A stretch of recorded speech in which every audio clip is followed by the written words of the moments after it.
बिस्मिल्लाहिर्रहमानिर्रहीम। मोहतरम नाजरीन, अस्सलाम वालेकुम। कुरान पाक में एक सूरा है जिसका नाम है सूरह बकरा। अरबी में गाय को बकरा कहते हैं क्योंकि इस सूरह में एक गाय का जिक्र है। इसी वजह से इस सूरह का नाम बकरा रखा गया है। इस किस्से की शान नज़रुल में दो रवायतें मिलती है। एक ये है कि बनी इसराइल में एक शख्स की एक नौजवान एक खूबसूरत लड़की थी जिसके बाप से पहले उसके चाचा जान ने रिश्ता तलब किया, मगर लड़की के बाप ने इनकार कर दिया।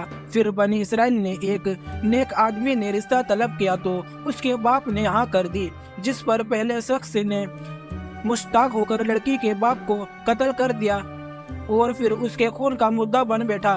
दूसरी ये कि बनी इसराइल के एक नेकोकार ने मालदार आदमी को, जिसका नाम आमिल था, उसके 9000 चगजान भाई थे, भाई ने ज्यादा जायदाद के लालच में कत्ल कर दिया और फिर उसकी लाश को दूसरे गिरोह के दरवाजे पर डाल दिया और खुद उसके खून का मुद्दा बन बैठा।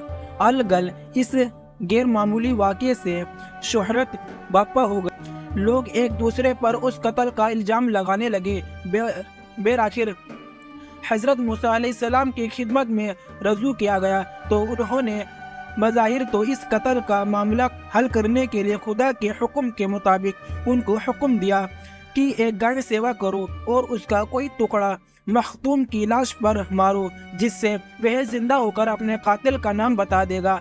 मगर दरअसल उस मखसूस गाय के मालिक को माली फ़ायदा पहुंचना मकसूद था, जो सलाह था और अपनी माँ से बड़ा अच्छा सलूक करता था, जिससे यह करने में बज़ाहिर गाय ज़िबह करने का कोई ताल्लुक नज़र नहीं आता।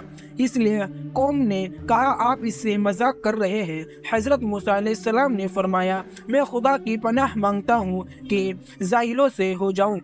जब उनको इस बात का यकीन आ गया कि गाय को ज़िबा करने का हुक्म अल्लाह ताला की तरफ से है, तो उन्हें हज़रत मूसा अलैहिस्सलाम ने कहा, मूसा खुदा से पूछे कि हमें किस तरह की गाय रेबा करनी चाहिए। हज़रत मूसा अलैहिस्सलाम ने जवाब दिया, खुदा ताला फरमाते हैं कि वह गाय न बूढ़ी हो न जवान हो, बल्कि उसकी उम्र बुढ़ापे और जवानी के ही दरमियान की हो।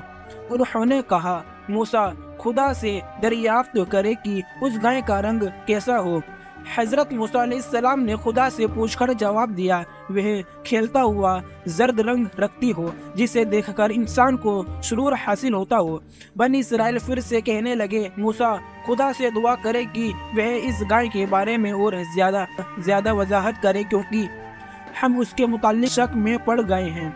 हज़रत मूसा अलैहिस्सलाम ने कहा कि खुदा ताला फरमाते हैं, वह ऐसी गाय है जो ज़मीन में हल चलाने और कुएं में पानी खींचने के लिए नहीं पाली गई है। वह हर हैवानी ऐब से पाक है और उसका रंग पक्का जर्द है। उन्होंने कहा, हाँ, अब आपने पूरी बात बता दी है। फिर वह ऐसी ही गाय की तलाश करने लगे और इन तमाम सोफिया की मालिक गाय बनी इसराइल के उस जवान के पास से, जिसके बारे में हमने बताया कि वह अपने माँ बाप का बहुत फर्माबरदार था और उसकी इस नेकी की वजह से अल्लाह ताला ने उसको फ़ायदा पहुँचाने का इरादा किया।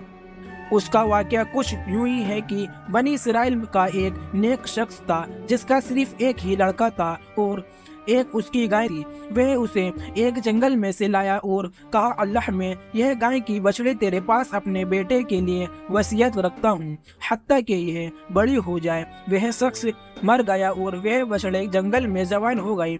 जब भी वह किसी शख्स को देखती तो भाग जाती। अब बच्चा बड़ा हुआ तो वह अपनी वालिदा का बहुत आता रात गुजारता। उसने रात को 3 हिस्सों में तकसीम कर रखा था। एक हिस्से में नवाज़ पढ़ता, एक हिस्सा सोता और एक हिस्सा अपनी वालिदा के सहराने बैठता।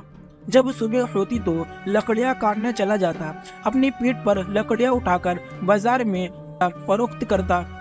फिर कुल रकम का एक हिस्सा खाता, एक हिस्सा सदका करता और एक हिस्सा अपनी वालिदा को पेश करता। एक दिन उसने बताया कि मेरे बाप बाप ने तेरे लिए कुरान जंगल में एक गाय अल्लाह ताला से सुपुर्द की थी। वहाँ जाकर हज़रत इब्राहीम, हज़रत इस्माइल और हज़रत इसहाक अलैहिमुस्सलाम के खुदा पुकारो, वह गाय तुम्हें वापस कर देगा और उसकी अलामत यह है कि जब तू उसे देखेगा वह महसूस होगा कि उसकी वजह से उसे मुग्धा बाग कहा जाता था। वह नौजवान जंगल में आया। उसने देखा कि गाय चर रही है اس نے آواز دی اور کہا میں حضرت ابراہیم، حضرت اسماعیل، حضرت اسحاق اور حضرت یعقوب علیہ السلام کے خدا کے ذریعے تیرا طلبگار ہوں۔ تو وہ گائے دوڑ کر آئی اور اس نوجوان کے سامنے کھڑی ہو گئی۔ وہ اس کی گردن سے پکڑ کر کھینچنے لگا۔ وہ گائے اللہ تعالیٰ کے حکم سے کلام کرنے لگی، کہا اپنی والدہ کے ساتھ اور بیٹے تو مجھ پر سوار ہو جاؤ، تیرے لیے آسانی ہوگی۔ نوجوان نے کہا میری ماں نے مجھے سوار ہونے کا حق نہیں دیا ہے، اس نے مجھے گردن سے پکڑنے کا حکم دیا تھا۔ گائے نے کہا اگر تو مجھ پر سوار ہو جاتا تو کبھی مجھ پر قدر نہ ہوتا۔ بوچال اگر تو پہاڑ کو اپنی جگہ سے اکھاڑنے اور ساتھ چلنے کو کہے تو وہ بھی ایسا کرے گا۔ یہ عظمت تجھے اپنی ماں کی بات کی وجہ سے ملی ہے۔ نوجوان اپنی ماں کے پاس پہنچ گیا۔ ماں نے اسے کہا بیٹا تو ایک فقیر آدمی ہے، تیرے پاس کوئی مال نہیں ہے، دن کے وقت لکڑیاں بیچنا اور رات کے وقت قیام کرنا تیرے لیے بہت دشوار ہے، اس لیے تو اس گائے کو منڈی میں بیچ دے۔ نوجوان نے کہا کتنے میں بیچو؟ ماں نے کہا 3 دینار میں، مگر میرے مشورہ کے بغیر نہ بیچنا۔ اس وقت اس گائے کی قیمت 3 دینار تھی۔ نوجوان گائے کو لے کر بازار میں پہنچ گیا تو اللہ تعالیٰ نے ایک فرشتہ انسانی شکل میں اس کے پاس بھیجا تاکہ اس کے اپنی ماں سے تاج شاعری کے جذبہ کو آزمایا جائے، جبکہ وہ مالک مول سب کچھ جانتا ہے۔ اس فرشتے نے کتنے میں بیچو گے؟ نوجوان نے کہا 3 دینار میں، مگر اپنی والدہ کی رضا پہلے معلوم کروں گا۔ فرشتے نے کہا یہ 6 دینار لے لو، مگر والدہ سے مشورہ نہ کرو۔ نوجوان نے کہا اگر تم مجھے اس گائے کے وزن کے برابر بھی سونا دو تو پھر بھی میں اپنی ماں کی رضا کے بغیر نہیں بیچوں گا۔ وہ ماں کے پاس گیا اور اسے اس سودے کی خبر دی۔ ماں نے کہا جاؤ اور 6 دینار میں بیچو، مگر میری رضا کی شرط کے ساتھ۔ نوجوان پھر منڈی میں آیا، وہ فرشتے بھی آ گیا۔ فرشتے نے کہا ماں سے مشورہ کر لیا ہے۔ نوجوان نے کہا ماں نے مجھے 6 دینار میں فروخت کرنے کا حکم دیا ہے، مگر اس کی رضا اور مشورہ پھر ضروری ہے۔ فرشتے نے کہا میں تجھے 12 دینار دیتا ہوں، مگر ماں سے مشورہ کی شرط کے بغیر۔ نوجوان نے انکار کر دیا۔ وہ پھر اپنی ماں کی طرف گیا اور اس صورتحال سے ماں نے کہا بیٹا وہ فرشتہ ہے جو انسانی شکل میں تیرے پاس آتا ہے تاکہ تیرا امتحان لے۔ اب جب تیرے پاس فرشتہ آئے تو اسے پوچھنا کہ میں گائے فروخت کروں یا نہ کروں۔ فرشتہ آیا تو اس نے پوچھا۔ فرشتے نے کہا اپنی ماں کو کہو کہ یہ گائے اپنے پاس رکھے۔ موسیٰ بن عمران تم سے یہ گائے ایک مقبول کے لیے خریدے گی جو بنی اسرائیل میں قتل ہوگا، اور اسے فروخت نہ کرنا مگر اس کے بدلے اس کی کھال بھر کر سونا لینا۔ انہوں نے ایسا ہی کیا۔ چنانچہ اس جوان سے گائے خریدنے کے بعد بنی اسرائیل نے اس کو ذبح کیا اور جب اس کے گوشت کا ٹکڑا مقبول کی لاش پر مارا گیا تو وہ بہت میں پروردگار زندہ ہو گیا۔